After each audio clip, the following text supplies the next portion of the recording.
I want you to imagine staring at a completely collapsed IKEA bookshelf right in the middle of your living room. Oh, that is just the worst feeling. Right. I mean, there are screws everywhere. The particle board is splintered. Mm-hmm. You are sweating. Yep.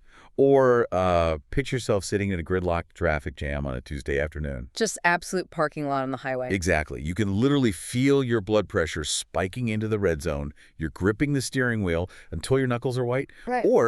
Or maybe you're watching a carefully planned project at work, like something you poured months into, and it just completely falls apart in front of your eyes during a presentation. Brutal. So I want you to think about how you feel in that exact second. When the friction of reality just, grinds your plans to a halt, do you assume you are fundamentally broken? Yep. Like, do you take that moment as an existential defeat? I mean, for the vast majority of us, the answer is just an immediate, agonizing yes. We internalize the collapse of that bookshelf or the absolute paralysis of the traffic jam as a moral failing. We don't just say, oh, the shelf fell. Right, we tell ourselves, I am not good enough. Exactly. We don't just say, the cars are stopped. We think, my life is a chaotic mess and I can never get ahead. The event it becomes this indictment of our soul. And today, we are going to dismantle that exact feeling. Oh. Welcome to our double feature masterclass. Today's deep dive is an exploration into a profound, incredibly dense, and frankly paradigm-shifting document, simply titled MISA S1.PDF. It's a heavy one. It really is. We're going to be untangling what the text calls the meta-mind. And I just want to say up front, this is not a self-help lecture. We're not going to ask you to close your eyes and manifest a better bookshelf. Far from it. If anything, we are doing the complete opposite. We're performing an engineering diagnostic on the human operating system. I love that. So we're going to explore the surface architecture of reality, focusing on the central, deeply challenging principle that meaning is not matter. We will map exactly how our human abstractions, like our titles, our economies, our narratives, intersect with the cold, hard, physical world using a framework called the 4DP. Which is fascinating to unpack. Totally. And then we're going to transition from the theory into the grit of the real world.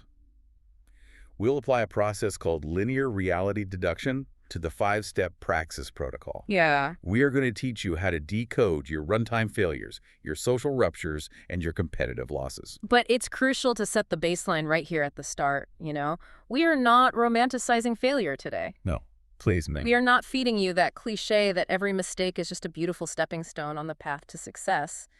The text we're analyzing rejects that kind of toxic positivity completely. Yeah. Let's be brutally honest. Some mistakes are incredibly expensive. Very expensive. Some mistakes injure trust, they damage vital systems, they waste years of your life. Right. Our mission today is not to romantically dissolve responsibility into some vague abstraction.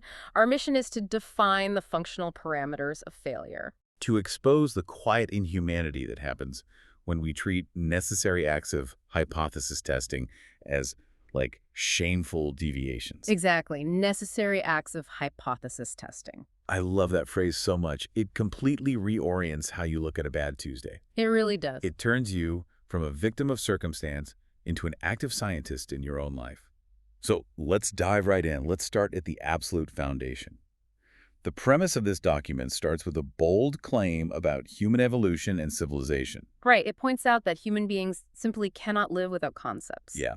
The moment human experience becomes shareable, abstractions just appear. We have to form categories, names, roles, laws, metrics, values. And to understand why this is, you really have to look at the biology and history of the human animal. I mean, raw sensation alone does not scale into a civilization. What do you mean by that? Like raw sensation? Well, if we just experienced raw, unnameable physical sensation, like the heat of the sun, the hardness of a rock, the pang of hunger, we could never coordinate to build a bridge, right? Or collect a tax. Or practice medicine. Because we wouldn't have the language or the shared ideas for it. Exactly. Meaning is our architecture. Abstraction is the great evolutionary hack that allowed us to cooperate in groups larger than 100 people. We invented stories, we invented currency, we invented laws. But the text argues that in our brilliance, we made a fatal error, like a massive civilization-level mistake. Yeah, we did. Because these concepts were so successful at organizing us, we began to grant these abstractions what the document calls false sovereignty. False sovereignty. It is perhaps the deepest trap of the modern human mind. We treat concepts as if their importance inside human coordination is equivalent to power inside material existence itself. We start revering abstractions as though they were actual physical forces of nature. Exactly. We confuse explanation with causation. And we confuse symbolism with mechanism. We actually start believing that a legal contract or a job title has physical mass and agency. It's wild when you step back and look at it. And to break this illusion, the source text introduces something absolutely brilliant. It's called the meteor test.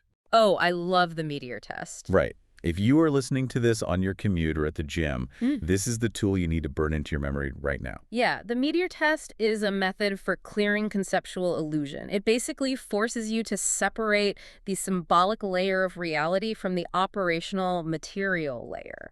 So how do you run the test? Walk us through it. Okay, here is how you run it.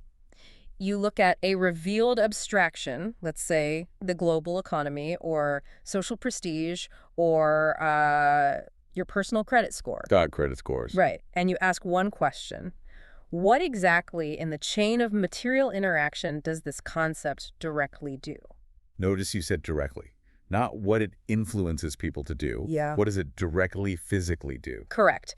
So imagine a massive world-ending meteor hurtling toward Earth. Okay, terrified already, but go on. Now try to stop it using the economy. Just throw the GDP at it. Right. The economy cannot alter the trajectory of that meteor. A stock portfolio cannot exert gravitational pull. A brilliant corporate branding strategy, a deep sense of national pride, a brilliantly drafted legal fiction. None of these concepts can enter the physical collision. They have zero direct agency. They only alter how human beings respond to the meteor. Exactly. They might dictate who gets the warning systems or who funds the telescopes, who builds the bunkers, but the concept itself, the idea of money, the idea of prestige, does not touch the space rock. Okay, let's test the boundaries of this, because the text actually has a fantastic afterword addressing this exact scenario, and I want to push on it a bit. Please do. Because my immediate thought is, wait a minute, money can't touch the meteor. What if I take a paper dollar bill, like a physical wad of cash, and I literally launch it at the meteor? The money physically touches the meteor. And that is the exact trap. That instinct reveals how deeply we blur the lines. Think about the mechanism of what you just described. That paper note touches the meteor not because it is valuable. Right. It does not touch the meteor because it represents $1. It touches the meteor because it is made of cotton, fiber, and ink. Oh, wow. Yeah, it has mass, weight, surface friction, combustible properties. It enters the field of physics not by being a meaning, but by being a thing.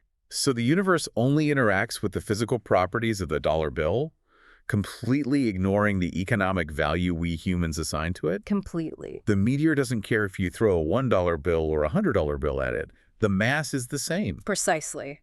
Conceptual reverence begins when we forget the difference between symbolic assignment and material participation. Wisdom begins when we remember it. That's a great way to put it. The universe does not kneel to concepts.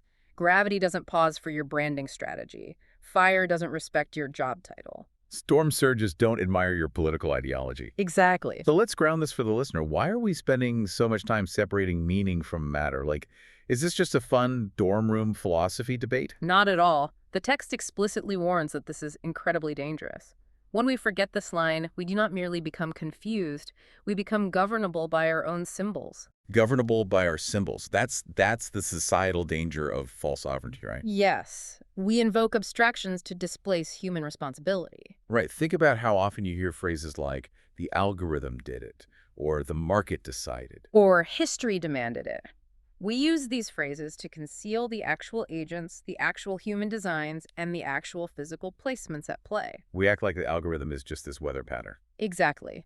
If an algorithm is imagined as an autonomous force of nature, people stop examining the human coders who constructed the mechanisms beneath it. They don't ask who wrote the rule, or who benefits from the metric, or who literally physically plugged in the server. Yeah, we treat the concept as if it just descended from the sky rather than arising from layered human activity. Which brings up a fascinating secondary illusion in the text. If the physical universe is completely blind to our symbols, like it doesn't care about our money or our titles, does it at least care why we do things? Like, if my motives are pure, does that change the physical outcome? It is so incredibly tempting to believe that it does.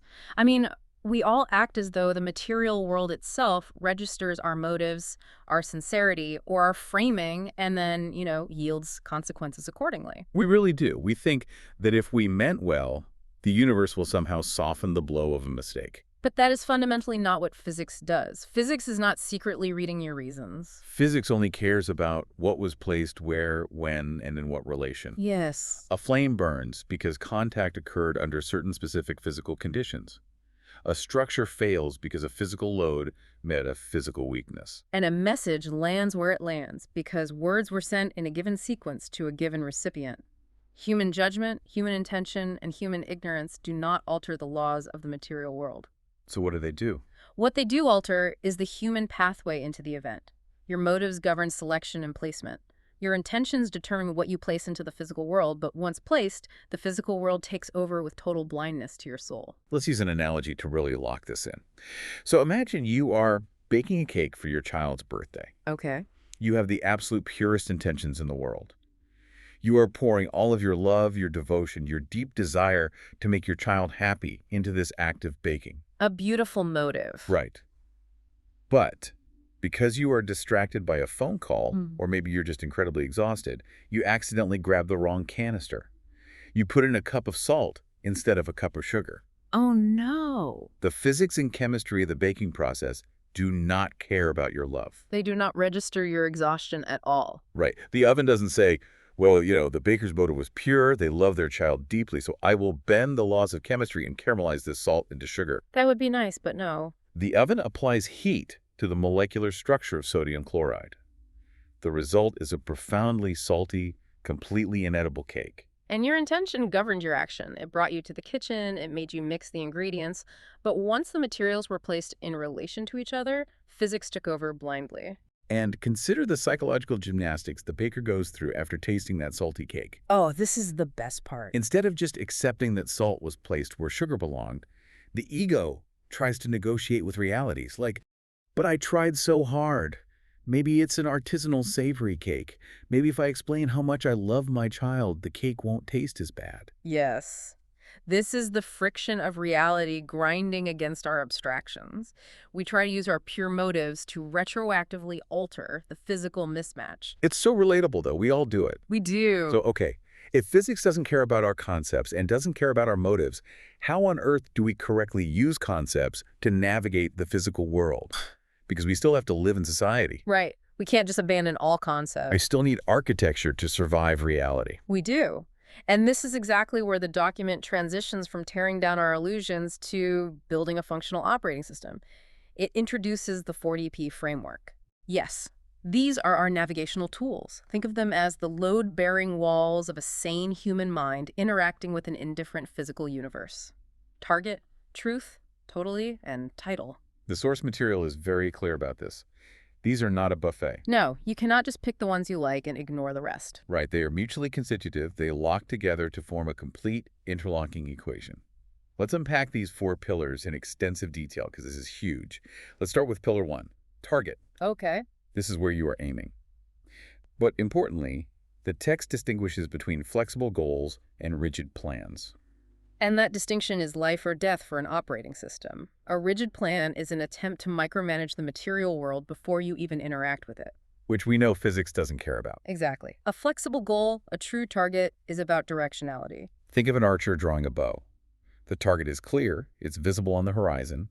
The archer's intention is focused entirely on hitting that bullseye.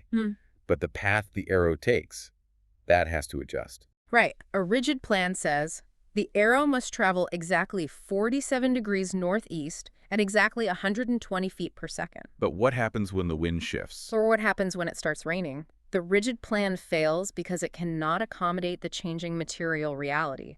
A flexible target says, hit the bullseye and adjust your stance, your tension, and your angle as the material conditions demand. Which naturally requires pillar 2, truth. Truth, radical self-honesty. This means seeing the data before the story. And this is incredibly difficult because the human brain is, evolutionarily speaking, a narrative machine. We love our stories. We are wired to tell stories to protect our egos. Truth, in the 4DP framework, is the capacity to separate factual, physical observation from interpretive narrative. Right. If your target is financial stability, truth requires you to look at your actual bank statements and your actual spending habits without euphemism. You can't navigate to the target if your internal GPS is lying about your current starting location. You can't say, I'm just a generous person, when the raw data shows you are spending money you don't have on dinners you can't afford. Exactly. The raw data is the truth. Is me a pillar 3? Okay. Totally. This is about closing escape routes, going all in. It's the commitment phase. Yeah, when you are not totally in, you're just practicing. The psychology of the back door is fascinating here. What do you mean by the back door? When we leave an escape route open, like a plan B that we are secretly nursing, our system never fully commits the necessary resources to the target. When you close the back door, you align your entire neurobiology, your attention, and your physical placement toward the target. It's burning the boats. Exactly. Burning the boats. And finally, we arrive at pillar 4, which is perhaps the most revolutionary concept in the entire text. Title? This one changes everything. It really does. This refers to the identity you've named yourself into. The text refers to these as nounships. Nounships. It's a brilliant framing. Traditional thinking locks human identity into rigid nouns. We hard-code our personalities. We say, I am an anxious person, or I am a failure, or I am an introvert. The 4DP framework asks you to shift from a fixed permanent trait to a fluid, temporary state. Yes. Let's use an analogy here. Think about computer programming. Traditional identity is like hard-coding a software program. If you hard-code I am anxious into your core operating system, every single line of code you write after that has to route through that permanent variable. That's a great way to look at it. But a fluid title is more like an open source API. Yeah. It's an external call you make to a server. You aren't permanently the server, you're just requesting data from it at this specific moment. That is a perfect mechanical analogy. So instead of saying, I am an anxious person, which feels heavy, permanent, and hard-coded, Right. you shift it to the API call, I am currently navigating anxiety mode. It completely changes the relationship to the feeling. It does, and the neuroscience backs this up. We operate on a predictive processing framework. The brain is constantly guessing what is going to happen next based on the titles it holds. So if I hold a bad title, Titles are story-level code. If your hard-coded title is the victim, your brain will automatically scan your environment for evidence of persecution. It will filter out neutral or positive data just to confirm the title. wow. Non-ships separate the essence of a thing from its transient roles. A person isn't inherently biologically a baseball player. They enter baseball player mode when they are training on the field, and they exit that mode when they go home to cook dinner.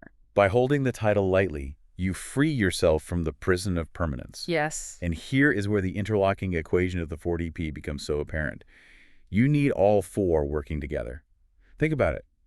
Truth without target is just aimless wallowing. Oh, absolutely. You are sitting in your room, being radically painfully honest about all your flaws and the terrible state of the world, but with no target, you have no direction. Just depressing stagnation. And conversely, target without truth is pure delusion. Right. You are aiming for a majestic mountain peak, telling everyone you're going to climb it.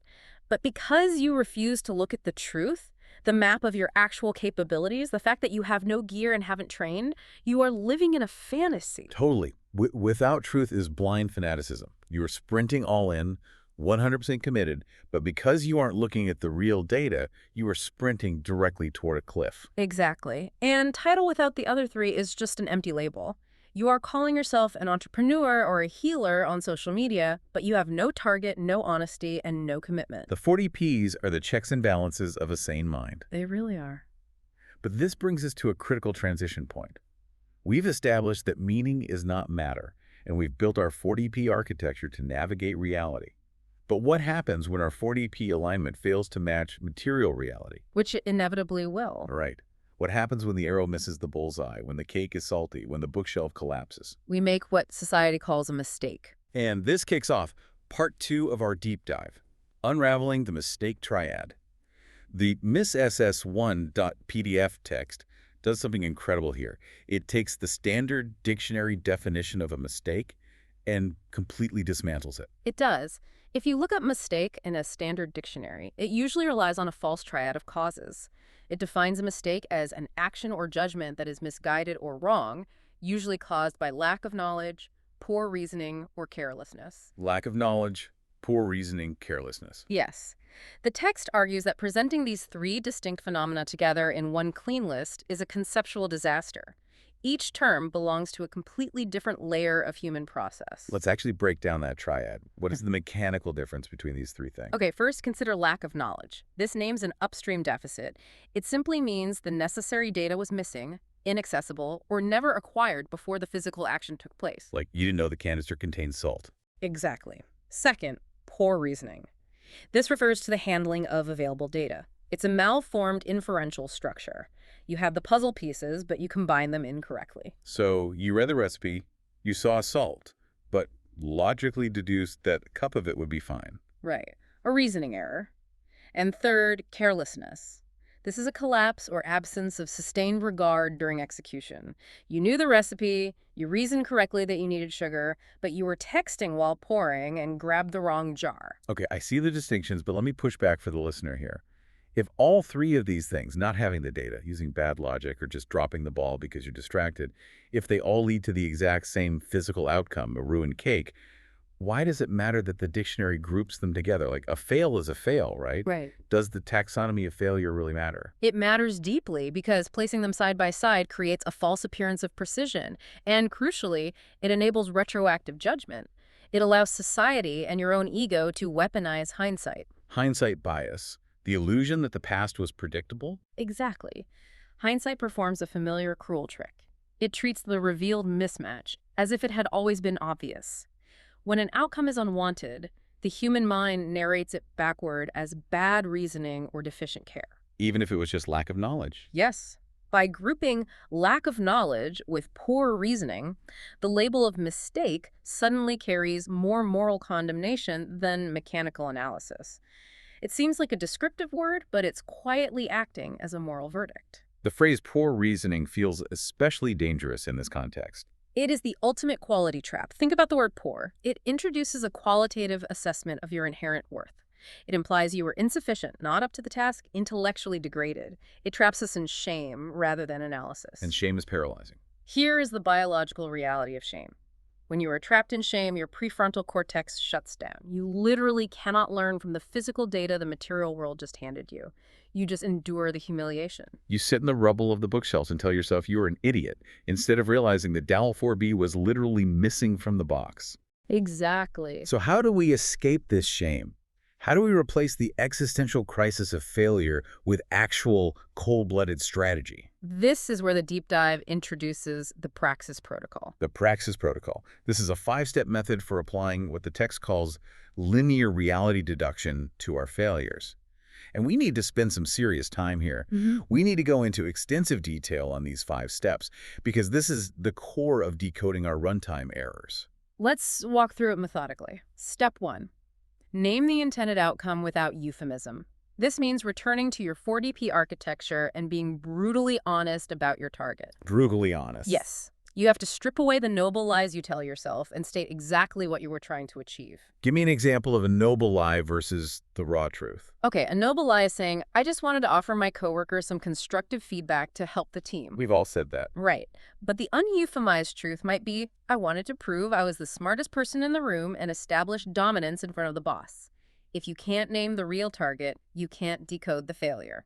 That is tough to admit. Okay, step 2. Name the actual result. This is about confronting the raw, physical, and relational reality of what happened. No spinning, no PR campaign. Done. Did the cake burn? Yes. Did the client yell and hang up the phone? Yeah. Yes. Did the car crash into the mailbox? Yes. You have to state the physics of the outcome. Then step 3. Isolate where the mismatch entered. This is where we use that dismantled triad we just talked about. You look the gap between step 1 and step 2 and you ask, did the mismatch enter because of missing knowledge? Was it a malformed reasoning structure? Was it collapsed care during execution? Or was it a specific combination? So if the client hung up, was it because you didn't know their budget, which is knowledge, or because you assumed they wanted a cheaper option, which is reasoning, or because you yawned loudly into the microphone while they were talking, which is carelessness? Great examples. Yeah. Yes. You have to isolate the mechanism. Step 4. Identify what the event disclosed. This is the pivot. This is where the magic happens. You have to ask yourself, What data emerged from this physical failure that could not have been fully known before the physical contact or the attempt? Because remember, you can't test a hypothesis without running the experiment. That is the essence of hypothesis testing. Sometimes the failure is the only way the universe delivers the necessary data. Absolutely. You cannot know the tensile strength of a material until you break it. You cannot know the true boundary of a relationship until you cross it. Step 4 demands that you harvest the data the failure just generated. And finally, step 5. Revise the operative model. You take that newly harvested data from step 4, and you update your 40P architecture. You adjust your target, you refine your truth, you check your up-totally commitment, and you update your API call. You hold your title lightly. You do this rather than merely rehearsing regret. If we look at the overarching philosophy here, a runtime failure in code is not proof of stupid code. It is stack trace information. Stack trace information. Yes. It tells the programmer exactly which line of logic failed. A repeated loss in competitive play, say losing 3 chess matches in a row, is not simply a personal defeat. It is meta information about your expectation and pattern recognition. Mismatch becomes instruction when it is interpreted instead of merely endured. Okay, theory is great. The conceptual layer is clean. But let's take the praxis protocol out of the theoretical realm and test it in the grit and friction of the real world. Yes, let's do it. Because, as the text brilliantly notes, if your spiritual architecture falls apart in a Tuesday afternoon traffic jam, you don't have an architecture, you have a hobby. That is the ultimate reality check for any philosophy. Does it survive a Tuesday? Exactly. It's the universe trolling us to see if we're actually paying attention. So let's look at 3 specific scenarios drawn from the source material to decode the stack trace. Let's start with scenario 1, code and runtime failures. I call this the IKEA bookshelf. Let me set the scene for you. Please do paint the picture. So it's Friday night. I decide I am going to be an integrated builder. I go to IKEA and buy a massive bookshelf. Let's say it's called The Blog. Classic. I drag this 100-pound box into my living room. I'm looking at the cardboard, and I'm telling myself, I am not just assembling furniture, I am applying the 11-step operational flow. Oh boy. I am stepping into what the text calls the event atom. I am adopting the title. I am a master of particle board. I am holding what the document refers to as the position of one. I am the autonomous creator imposing my will on reality. A very noble target and a very strong, perhaps overly rigid title. Right. I'm completely bought in. But then I open the manual. There is no text, just a cartoon guy shrugging. And worse, as I lay out the pieces, I realize I am missing a crucial piece of hardware. Let's call it Dowel 4B. The delineator strikes. Instantly, my position of one completely collapses. I am no longer the architect of the event atom. I am a sweaty, frustrated adult crying on a rug, holding an Allen wrench like a weapon, staring at a leaning tower of particle board that is never going to hold books. So let's slow down and run the praxis breakdown on this runtime failure. What was the actual mismatch here? You tried to force the internal content, your title, as a master of particle board, while completely ignoring the external context, which the text calls the delineator. The delineator. Let's explain that. The delineator is just the hard boundary of reality, right? The terrible manual and the physically missing dowel. Yes. The delineator is the material constraint of the environment. You were trying to force an outcome without respecting the material reality of the room. As we established back in part 1, a concept like your internal title as an integrated builder is just a capacitance shadow. Wait, pause. Capacitance shadow. That is incredibly dense jargon. Let's make sure I'm mapping this correctly. A capacitor stores energy. A shadow has no mass. So a capacitance shadow is potential energy that doesn't actually exist in the physical world yet. That is a brilliant deduction, yes. Your concept, your idea of yourself building the shelf is a shadow. It carries psychological potential energy, but it has absolutely no direct agency until it interfaces with material body, until it touches the wood and the metal. The meteor test. My concept of being a master builder couldn't spontaneously generate Dowel 4B out of thin air to stop the shelf from falling. Precisely. When the dowel is missing, the physical reality of the room crushes the fantasy of the event atom. The praxis realization here is that you cannot force an internal state to override missing external data. The stack trace data from this failure tells you that your truth pillar was misaligned. You believed psychological enthusiasm could replace physical hardware. So what is the step 5 revision for the IKEA scenario? The revision is operational. Next time, before you adopt the majestic title of architect, you inventory the hardware. You check the delineator before you attempt to impose the position of one. You align your truth with the physical data on the rug. That is painfully accurate. Okay, Let's move to scenario 2, competitive losses in traffic. The BMW, here's the scene. I am stuck on the 405 freeway in Los Angeles. It's absolute gridlock, a complete parking lot. A very familiar level 1 environment. Yes, but I am using my 40P framework. I am holding a fluid title. I am telling myself I am the climate, not the weather. I yield to the traffic. I am one over traffic. Yeah. I'm basically a Zen monk in a Honda Civic. You are attempting to hold a state of integration while surrounded by chaos. Exactly. I have my classical music on. I am breathing deeply. And then the rupture. A black BMW without a blinker violently swerves into my lane, cutting me off by inches. I have to slam on the brakes. Instantly, my spiritual architecture shatters into a million pieces. Oh, no. I drop into what the text calls responsive one variable mode, or R1V mode. I roll down the window, the Zen monk is dead, and I am screaming, "I am the storm, use your blinker." A classic, visceral failure of the human operating system. Let's decode this stack trace because it is rich with data. The driver of the BMW acted as a threshold guardian. The physical intrusion of their car triggered a massive psychological pain point, signaling a deep misalignment in your system. But I was being so Zen. Where was the misalignment? Here is the trap, and it's a profound one. The failure wasn't the sudden spike of anger. Anger is just a biological emotional data point. It's an evolutionary alert system telling you your boundaries were crossed. The failure was that you were using the 40P framework for spiritual bypassing. Spiritual bypassing. Ouch. Okay, let's unpack that mechanism. Spiritual bypassing is when we use intellectual or spiritual concepts to avoid feeling uncomfortable human emotions. You're performing the act of surrender to the traffic to avoid feeling the underlying simmering frustration of being trapped on the 405. You weren't actually aligned with your truth pillar. You were pretending to be the climate, but underneath you were furious about being stuck. When the BMW invaded your space, the sudden spike in adrenaline exposed that misalignment. The pain point signaled the truth. I see where this is going, and it's humbling. So in that split second, when the adrenaline hit, what should I have done mechanically? Instead of running the noticing protocol, which means catching the feeling, naming it like I feel intense anger, locating it in your body, my chest is tight, checking your alignment, and adjusting your ego, snap back into R1V mode. Right. Responsive one variable. In R1V mode, you become the responsive variable. You hand over your agency. You let the BMW become the one, the autonomous variable, that dictates your entire emotional state. Your inner peace was entirely dependent on everyone else behaving perfectly. Which is a catastrophic architecture. If my inner peace requires every single BMW in Los Angeles to use a blinker, I am doomed. My target is impossible. Exactly. You're outsourcing your sovereignty to strangers. The step 5 revision here is to stop performing fake Zen. Accept the irritation of the traffic as part of the total reality, the totally pillar. You say, I am sitting in traffic and it is highly frustrating. You observe the anger without letting it become the autonomous driver of your actions. You maintain your position as the observer. Mind-blowing. He removes the guilt of getting mad and replaces it with an observational mechanic. Yes. Okay, let's hit our final scenario. Scenario 3.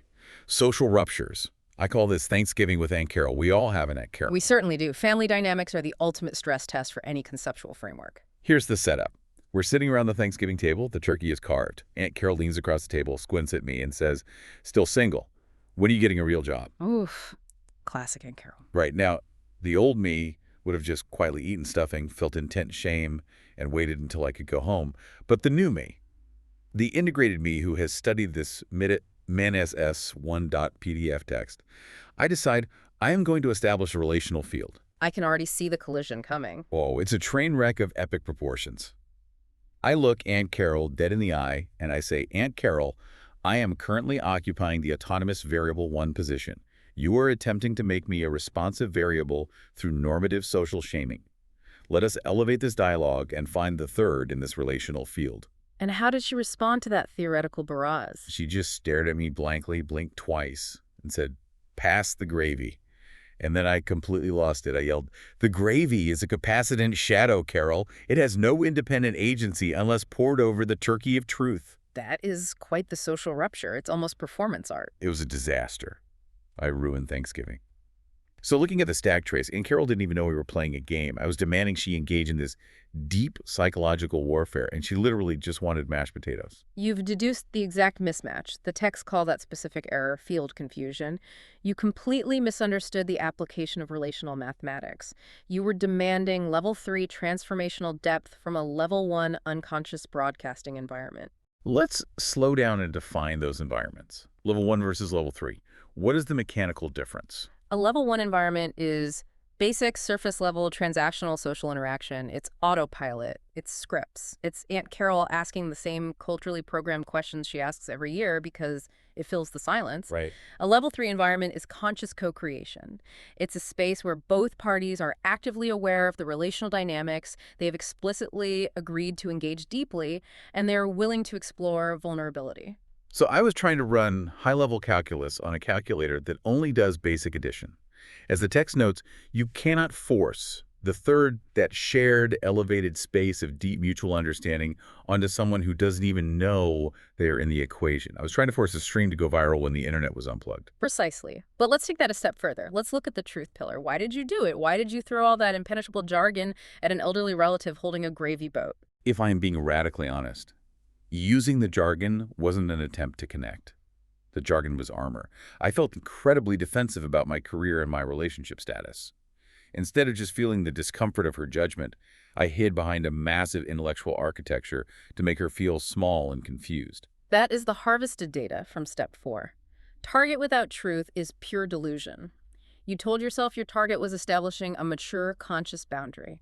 But your truth was that you were terrified of being judged, and you weaponized theory to protect your ego. Wow. The theory became the back door I used to escape the vulnerability. So how do we apply step 5? How do we revise the operative model for next Thanksgiving so I don't scream about capacitance shadows? The text suggests implementing what it calls a compassionate boundary. The correct move is to protect your integration without demanding that the environment understand or validate it. You hold your position of 1 internally. So instead of trying to educate her or dominate her, I just accept that she's operating at level 1.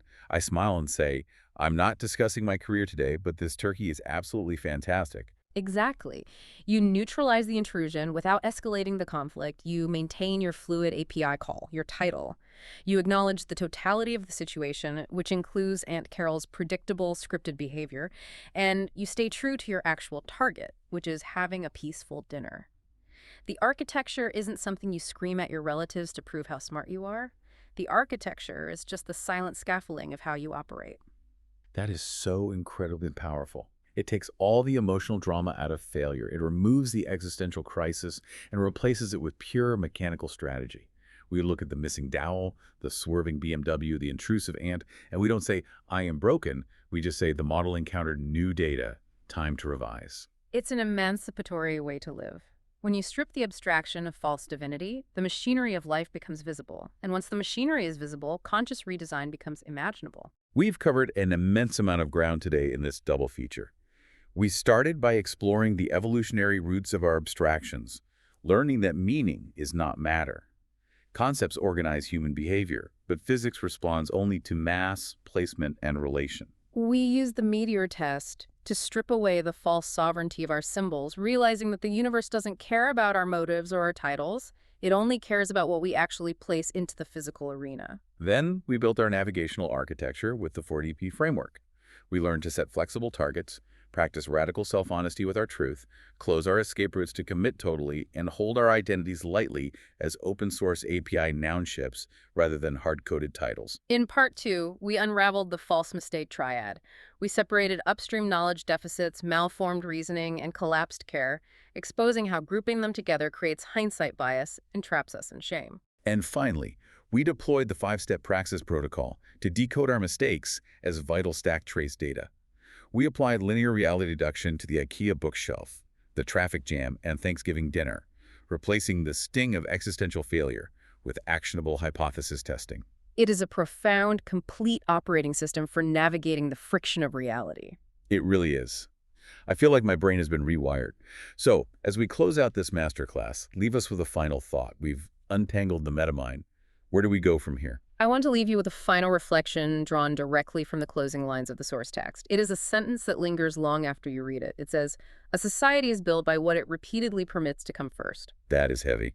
Prioritization is value translated into mechanism. Exactly. Priorities are the names we later give to the long-established emphasis once they have hardened into common sense. So if you are listening to this right now, I challenge you to look at the stack trace data of your own life. Look at your recent runtime errors, your social ruptures, your calendar mismatches. Don't look at your conceptual intentions. Don't look at your noble lies or the titles you put on your social media profile.